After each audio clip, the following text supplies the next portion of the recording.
Hello and welcome. We are on page number 36 of chapter 2 of GST ICA material. Today or in this class we will be learning about Schedule 2 of CGST Act. What does Schedule 2 state? Schedule 2 state about an activity or a transaction to be treated as supply of good or a supply of a service. Goods and service tax is a levy of tax on supply of goods or service or both. An activity or a transaction is to be either considered as a supply of good or it should be considered as a supply of a service. But a single activity can't be treated as both supply of good and supply of a service. Under the erstwhile laws, there used to be some problems with regard to the identification of a particular activity or a transaction. Is it to be considered as a supply of good or is it to be considered as a supply of a service? Previously, the service tax under the pre-GST era, the service tax was levied by the central government, and tax on intrastate sale or purchase of commodities was a state subject. Now what used to happen is, let us take the example of a software. What the central government used to do is, the central government treated software as service and thereby levied service tax. The state governments treated software as a good, thereby levied VAT or CST on it. If it used to be an intrastate supply, they used to levy VAT. If it used to be a interstate supply, CST was levied, and that CST will be collected by the exporting state and it will be retained by that exporting state. Let's take the another example of supply of food and or drinks in the hotel. What central government used to do is, actually it is a composite or a mixed supply. It comes under either composite supply or it comes under mixed supply. Now what will happen is, what used to happen in the pre-GST era or under the previous indirect tax regime was that the state government treated the supply of food or drink in the hotel as a supply of good, and they used to levy VAT.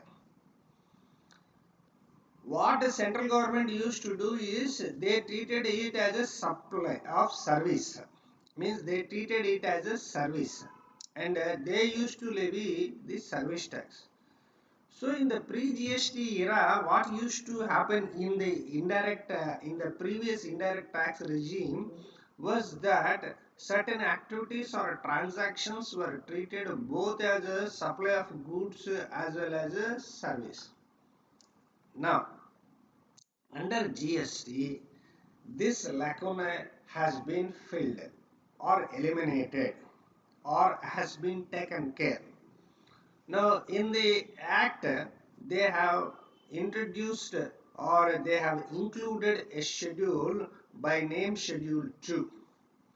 In this Schedule 2, what they have done is, they have listed out the activities or transactions, and against each of the activity or transaction they have specifically mentioned whether it is a supply, whether it will be categorized or whether it will fall or whether it will be treated as a supply of good or a supply of a service under the GST. Now, what are all those items which were listed in this schedule 2? All these items listed in the schedule 2 are those items which were a subject matter of litigation in the erstwhile indirect tax regime. So these items which are listed in this schedule were once a subject matter of litigation. State government used to say that it is a supply, it is a transaction in good, because the state government will have the authority to levy VAT on it if it is a intrastate supply of a good or intrastate sale of good. Central government used to say that no, it is a service, so service tax is to be levied. We have the jurisdiction to levy service tax. So both used to levy. The central government used to levy service tax on it, the state government used to levy VAT on it. So that product or that transaction or that activity has suffered both service tax as well as VAT, which amounted to double taxation, which will spiral the price of the product or service, thereby leading to inflation. Now, those litigations have been put to rest by introduction of Schedule 2 in the GST law. What we will do is we will go one by one and we will understand as to which activity or a transaction is considered as supply of good, which activity or a transaction is considered as a supply of a service. Now, the first one is with regard to transfer. Transfer of title in good. Classic example of sale of good. There is nothing which is a subject matter of litigation here. There is a transfer of a title to good, and it is nothing but a classic example of sale. In this sale definition, we know that a transfer of property in good by one person to another person for consideration, blah blah blah, etc. So this is nothing but supply of good. We can take an illustration. S sells ready-made garments to his customers. Simple. So it is a supply of good. Transfer of right in goods or undivided share in the goods without transfer of title in the goods. Now what is happened is, the property in goods is not transferring to the other person. So when the property in the goods transfers to the other person, it is a supply of good. When the property in goods remains with the owner and only the right to use it is transferred, it is supply. It is supply of a service. It is supply of service. Now, example, G Equipments Limited gives a machinery on rent to S manufacturers.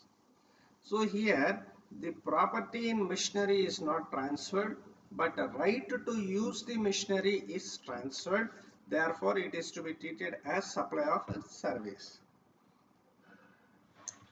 Any transfer of title in goods under an agreement which stipulates that the property shall pass at a future date upon payment of full consideration.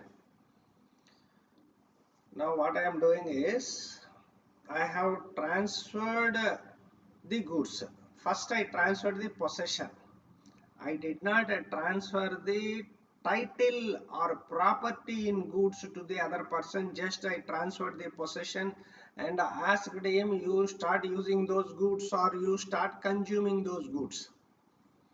But what I have told him is, I will transfer the property in goods or title in goods only after a particular period of time. What is that point of time when I will transfer him the property or title in goods? It is that time when he gives me the full consideration. when he gives me the full consideration. So this is supply of good. First, I am not transferring the title. I gave the possession. But on a subsequent date, ultimately I am going to transfer the title. So it should be considered as supply of a good. Best example is hire purchase sale. In hire purchase sale, what will happen? The title will pass on the payment of the last installment. Okay. Now there is a type of transaction called sale or return basis. First, I have sent the goods to the retailer, and I told the retailer that I am giving you 6 months time. Within 6 months, you have to accept it. The moment that fellow accept this transaction, it will become sale. Else, if he is not going to accept, he must return me the goods within 6 months. At the expiry of the 6 months, it is treated. I will treat it as sale. So sale of return goods means sale or sending goods on sale or return basis means within a particular time the recipient either has to accept or return the goods. After the expiry of the time, I have stipulated in the agreement that it is deemed as a sale. Now this sending of goods on sale or return basis is supply of good. And a transaction or activities relating to land and building. Any lease, tenancy, easement, license to occupy land is supply of service. Is supply of service. Here what is happening is you are not transferring the land and building. You are only transferring or you are only giving a right to use that property, right to occupy that property, but you have never passed on the title in the property. Therefore, this will be supply of service without any doubt. Example, lease agreement of land. Next, any letting out of building including a commercial, industrial, residential complex for business or commerce wholly or partly. Supply of service. Are you transferring the title? No. If you are not transferring the title, what are you doing? You are giving a right to that person to use that building. Then it is a supply of service. Example, shop is let out in the busy market area. Any treatment or process. Any treatment or process which is applied to another person's goods is supply. What I have done is I have manufactured a cloth. I am the owner of the cloth. On that, I want to get it dyeing or get it printed something on that cloth. I don't do that dyeing work or I don't do that printing work. What I have done, I have entered into an agreement with X Limited. Once I manufacture the cloth, I will send the cloth to that X Limited. X Limited will do the dyeing work or the printing work on that, and again it will return it back to me. Now what X Limited is doing is supply of service. What they are doing, they are applying a process. They are treating the product. Whose product is that? That product is mine. So treatment or process which is applied to another person's goods is service. So job work is service. Goods, transfer of business assets. Transfer of business assets. We had a reference to this in Schedule 1 Para A, wherein transfer or disposal permanently of business assets on which ITC has been availed will be treated as a supply even though it is not for consideration. Now, transfer of business assets is the nature or of transaction or activity of transaction. Now, what does it say? Goods forming part of business assets are transferred or disposed of by or under directions of person carry on the business so as no longer to form part of those assets whether or not for consideration. Now this is a supply of good. What has happened? Goods forming part of the business assets are transferred or disposed of. So automatically it will be supply of goods. Goods held or used for business are put to private use or made available to any person for use any purpose other than business by or under directions of the person carrying on the business whether or not for consideration. Now, did you transfer the title or not is the prime question. You did not transfer the title. When you don't transfer the title and you allow someone to use that particular item, it is nothing but service. It is nothing but service. Example, a sole proprietor owns a laptop for making office presentations. He transfers the laptop to his son for making school projects. So he gave it to son and asked him to use it for his personal use. So goods held in business are put to private use with or without consideration. Now here A did not charge anything from his son. He has enabled the use of the laptop by his son, which will be treated as a private use without consideration. Now this is supply. This is to be treated as a supply. Now generally if there is no consideration, it can't be treated as a supply. This is treated as supply of service. Right.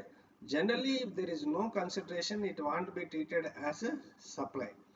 But schedule 1 states that where this um, mm, it related to related persons or with related to distinct person, even though the activity or a transaction is without consideration, it is to be treated as supply. But there is one condition, that is to be in the course or furtherance of business. Then only it will fall under schedule 1. Next, goods forming part of assets of any business carried on by a person who ceases to be a taxable person. What happened is A is carrying on the business. On a fine day, he decided that he would no longer carry on the business. So from today he is stopping his business. But still there is a worth of 10 lakhs of goods lying in his godown. Now that 10 lakhs goods lying in his godown will be deemed to be supply of goods. Okay. But however, there are certain exceptions to this. Now, so the goods lying with him on the date on which he ceases to carry on business, or let us say A died on a particular date. On that date, there are some stock lying in his godown. That stock will be deemed to have been supplied in the course or furtherance of business.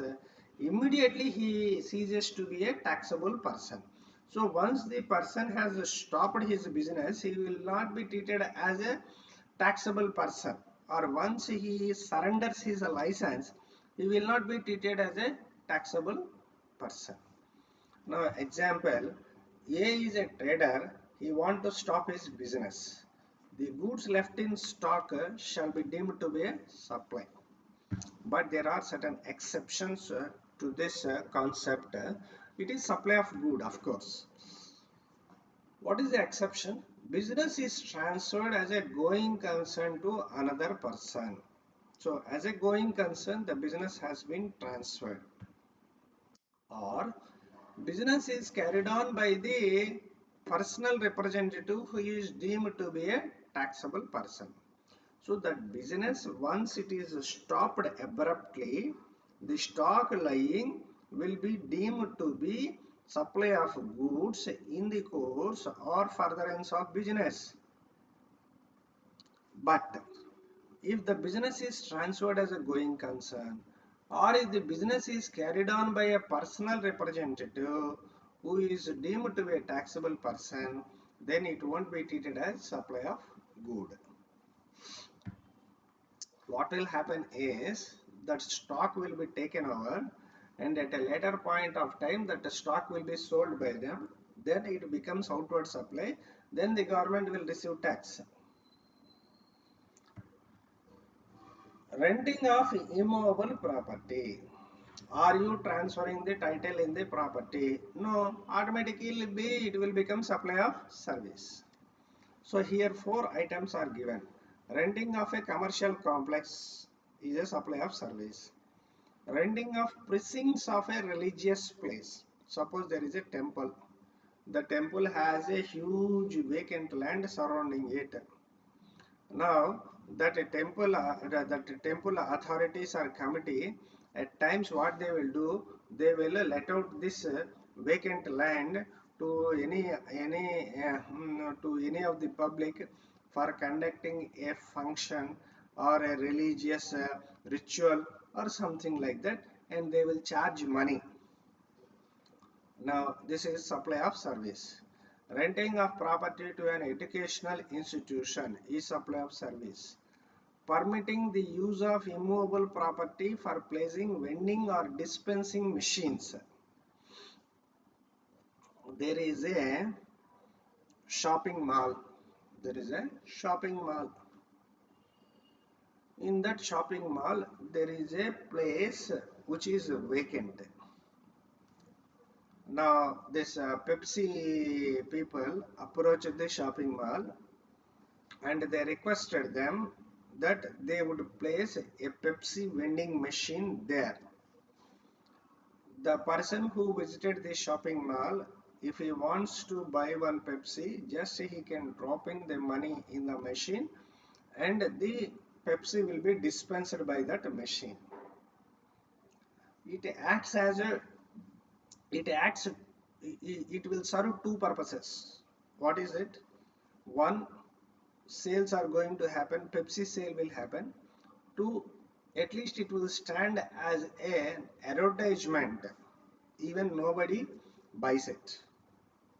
So it may serve any of the purpose, or at times it will serve two purposes. One is selling of Pepsi and the second one is this display or advertisement. Now for that the mall owner has charged some rent. Now this is supply of service. Construction of a complex building civil structure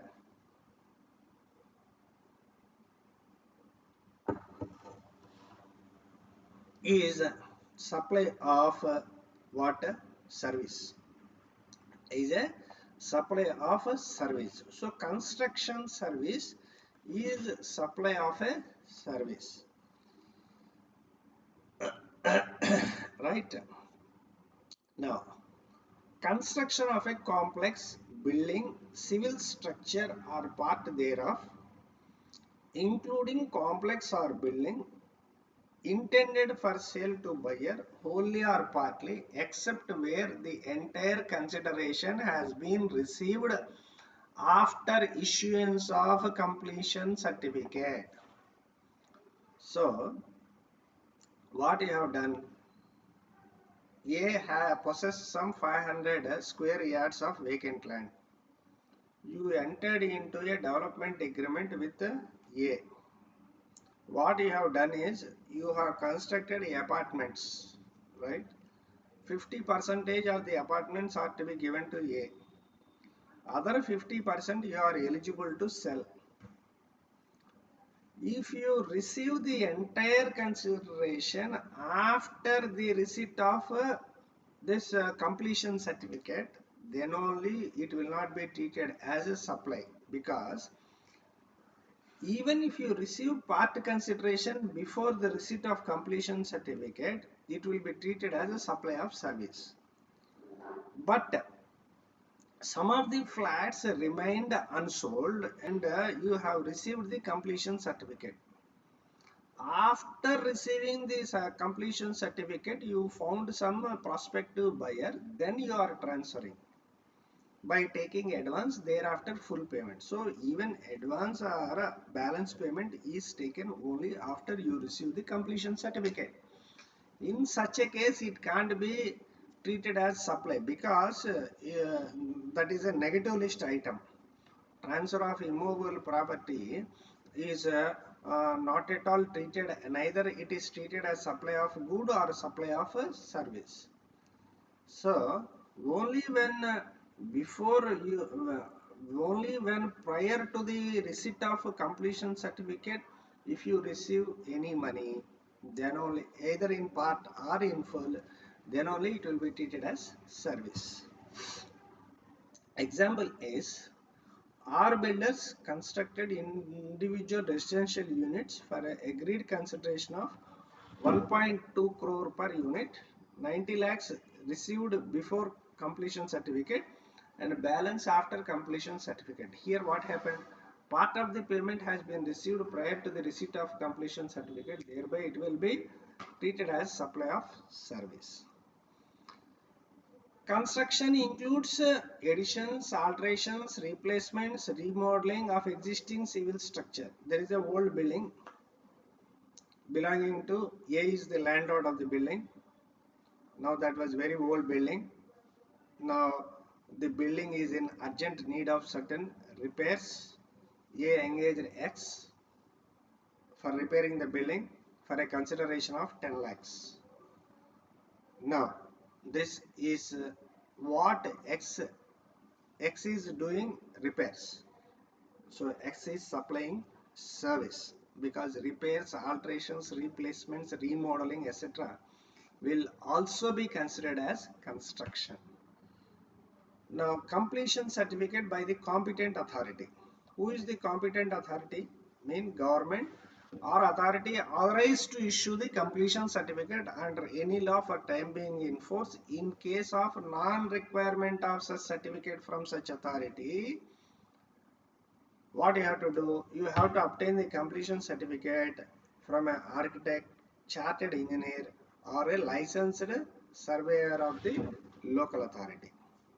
So from these three people, either from any of these three authorities or people, you need to get the completion certificate, right? Generally what will happen is, if you construct residential units in panchayat areas, these panchayat areas, they won't be having the process of giving or issuing this completion certificate for constructions.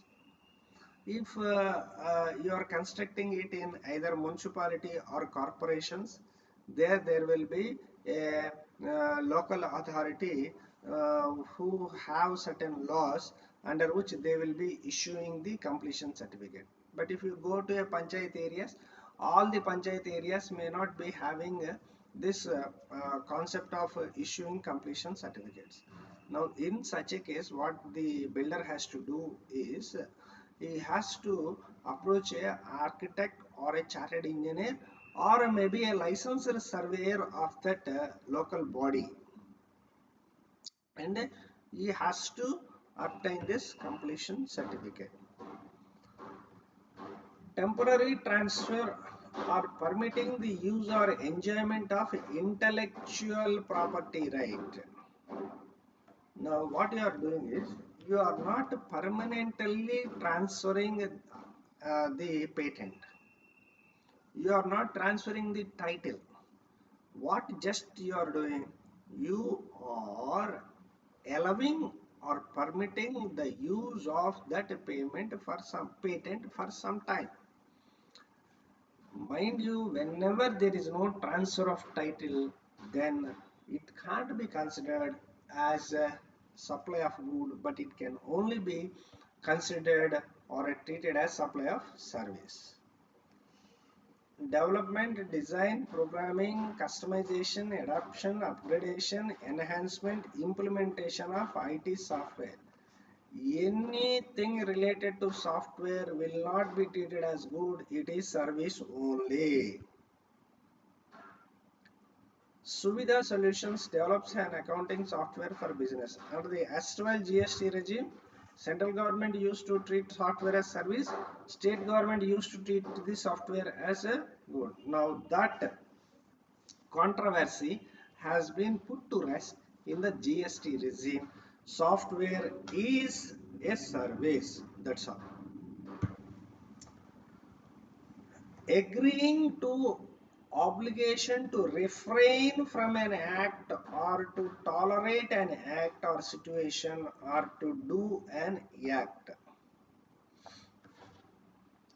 Agreeing to obtain or agreeing to an obligation to refrain from an act or to tolerate an act, nothing but forbearance, or situation or to do an act is a supply of service.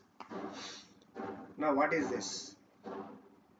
We can understand this better by an example.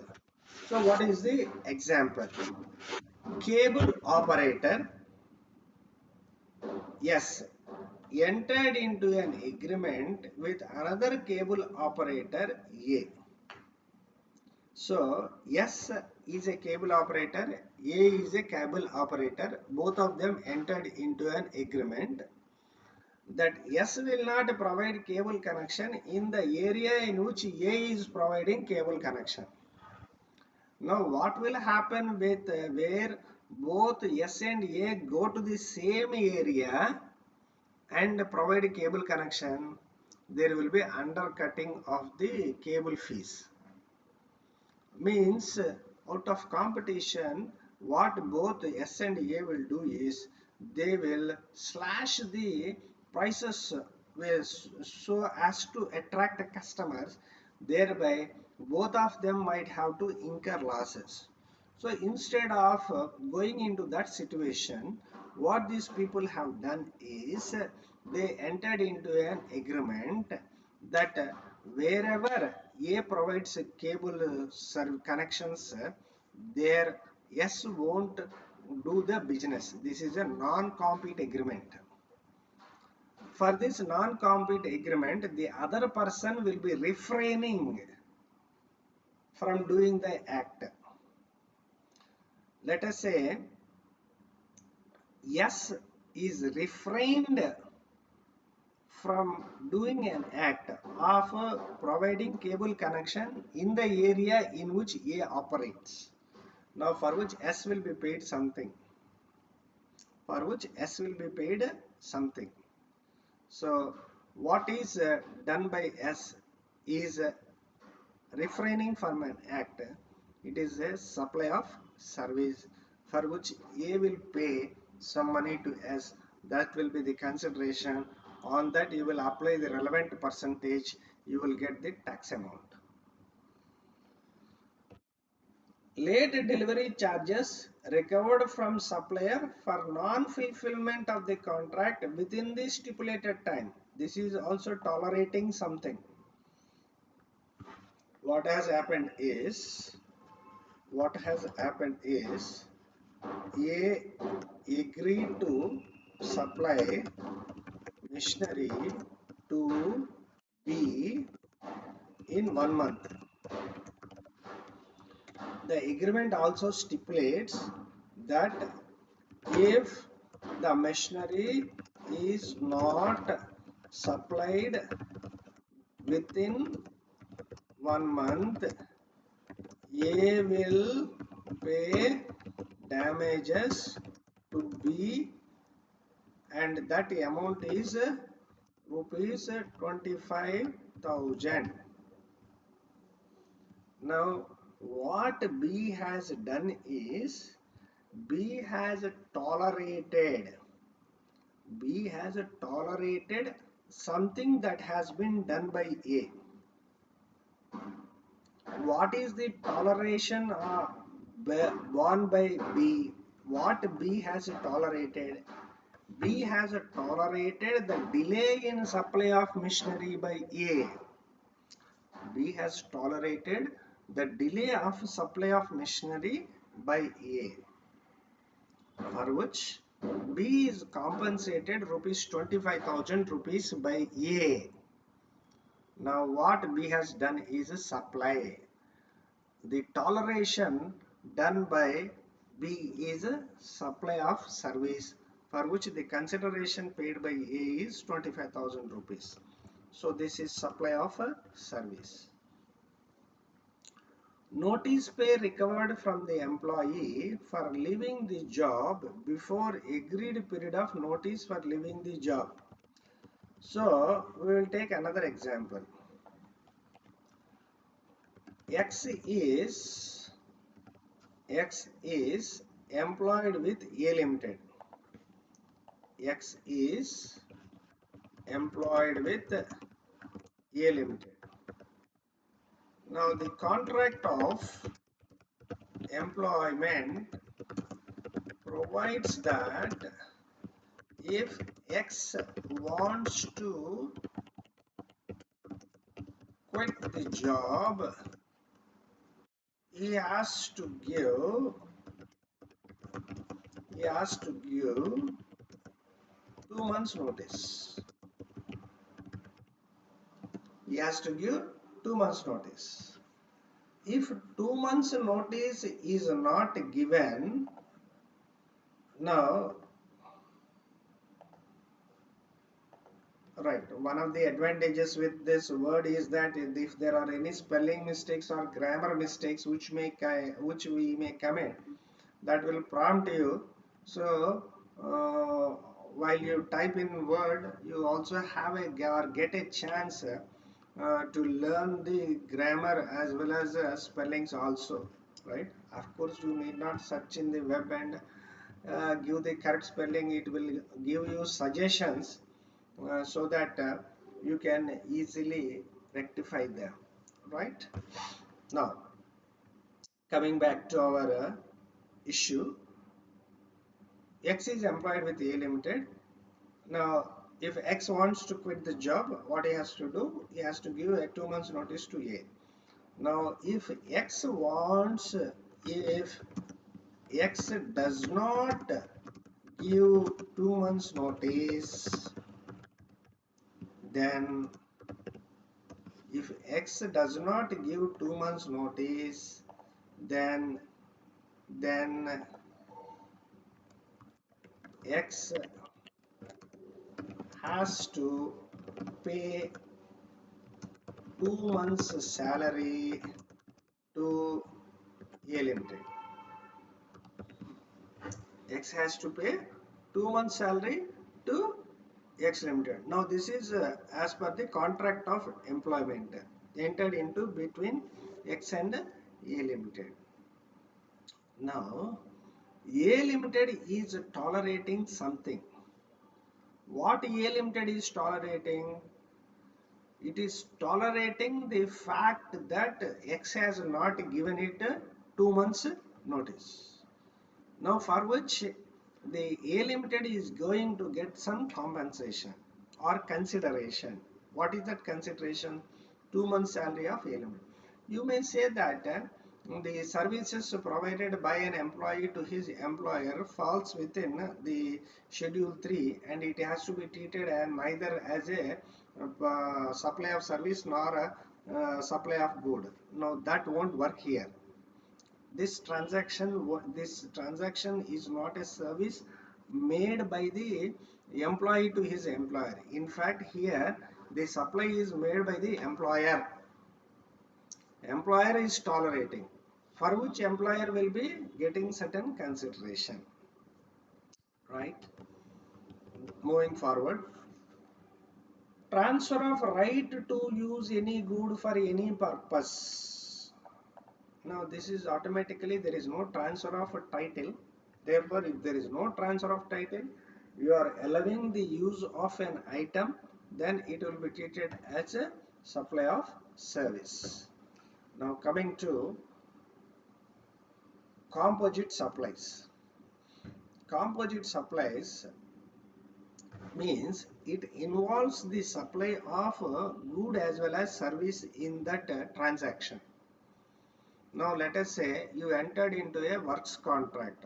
We will understand the meaning of works contract definition given in section 2 subsection 119 a bit later in our discussion, but let's go to an illustration straight away. Mr. A wants to construct his office building. He appointed me as the contractor. What I have to do is I have to construct that building.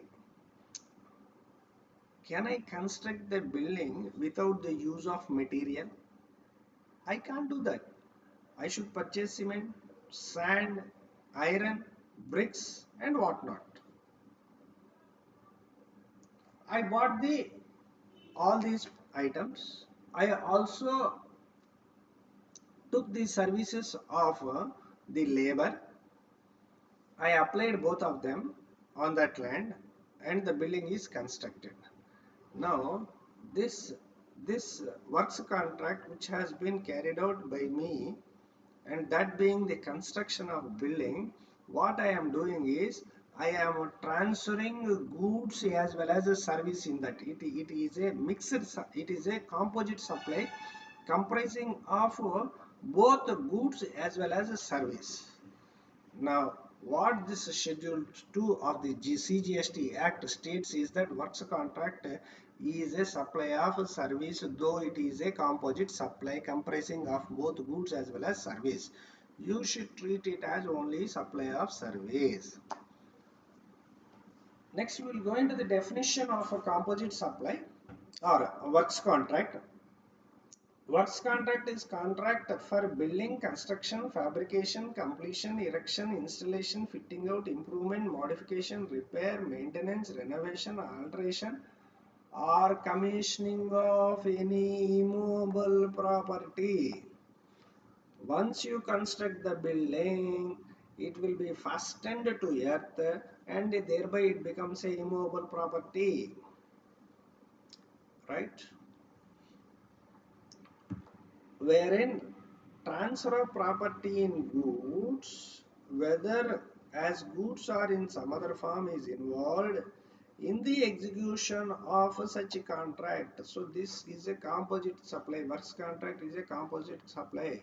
It not only includes the components of service, but it will also include the transfer of goods in one form or other.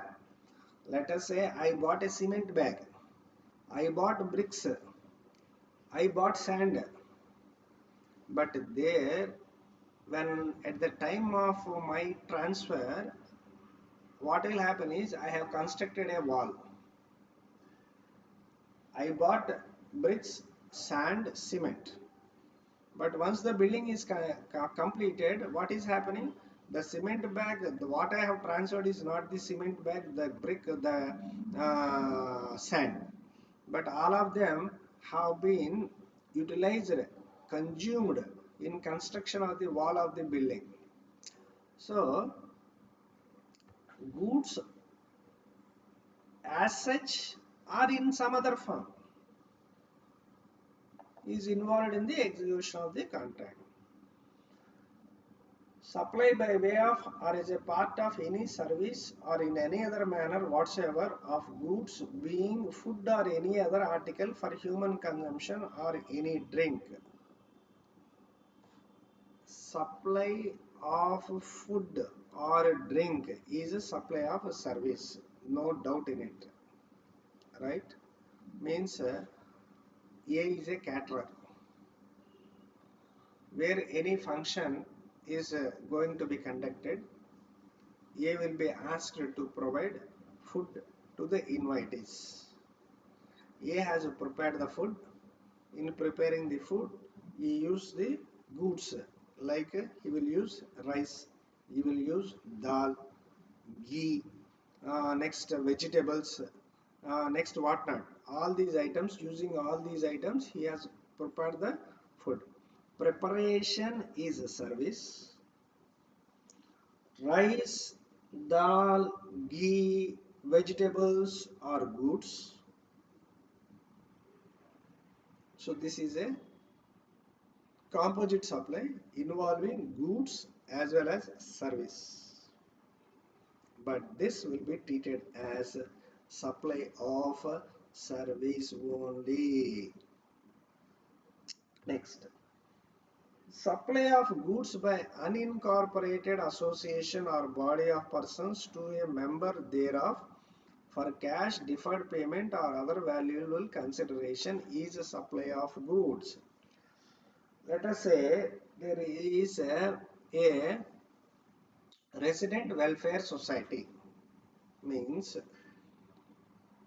there is a 1000 square yard place wherein 40 flats have been constructed and sold to persons. Now all the owners of the 40 flats, they have formed an association that is called as resident welfare association. They formed into a society. Okay. Now what this society has done is it has supplied air conditioners at a concessional price to its members. Now this is supply of good. CBIC has clarified, so these are all the items, 7 items which have been listed in schedule 2, whereby an activity or a transaction, whether it is to be considered as a supply of good, whether it is to be considered as a supply of service, has been clear cutly divided and provided in the schedule 2.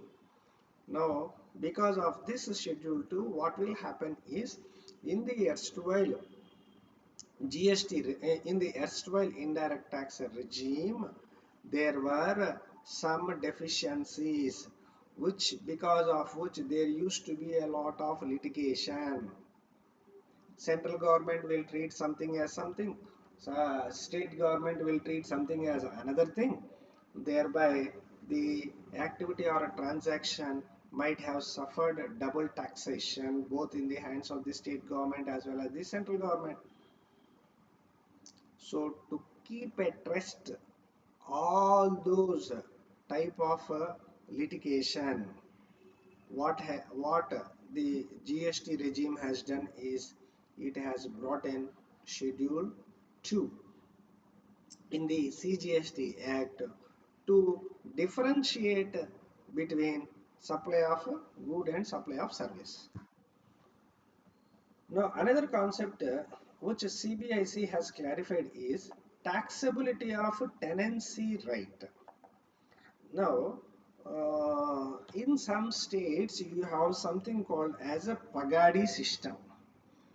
In pagadi system, what will happen is, let's take the example. Let's go to an example to understand this in a better manner. Now let us say Mr. P has a property at a busy marketplace. A busy marketplace. A approached P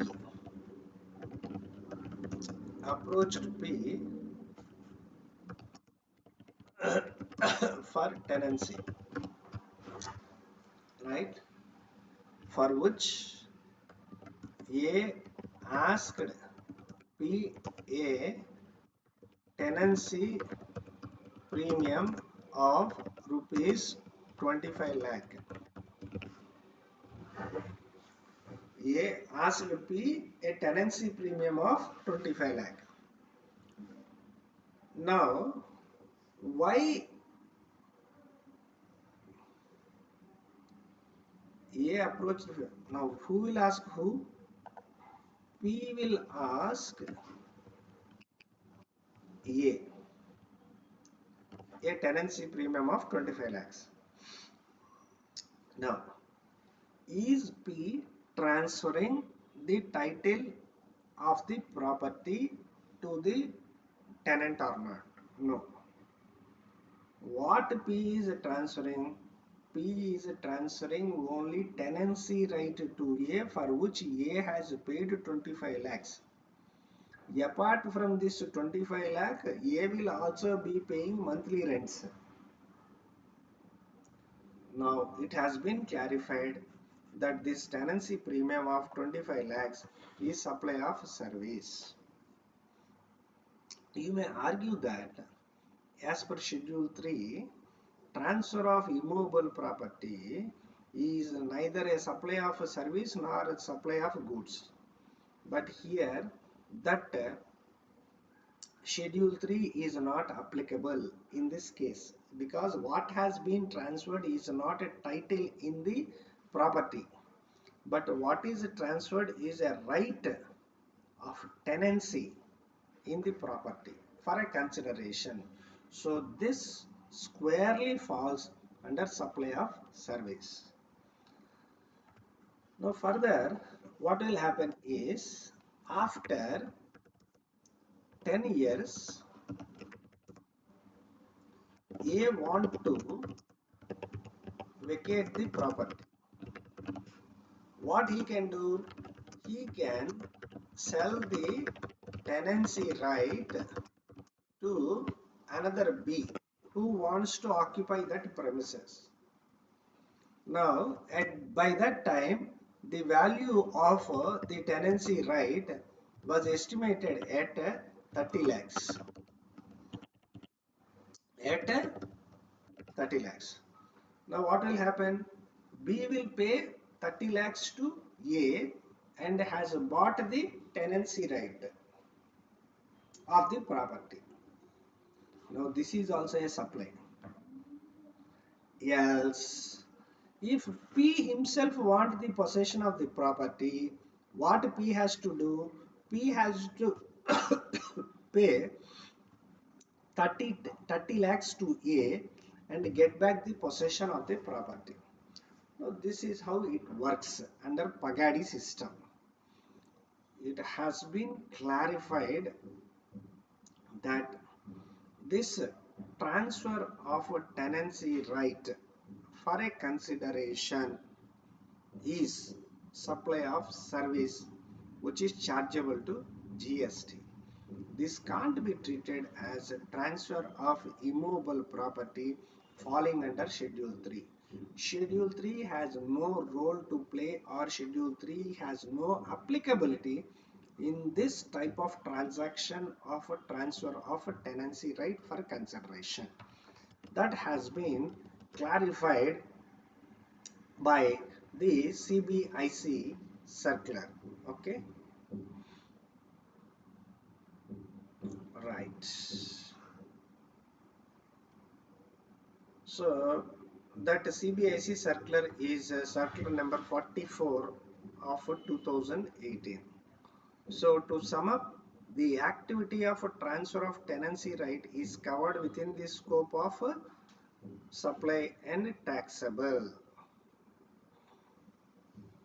Transfer of tenancy right to a new tenant against consideration in the form of tenancy premium is taxable.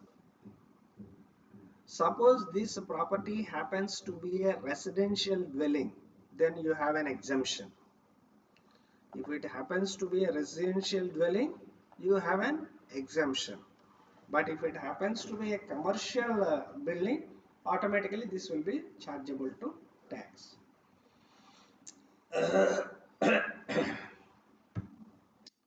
Next comes the negative list under GST, which we will deal in our next session.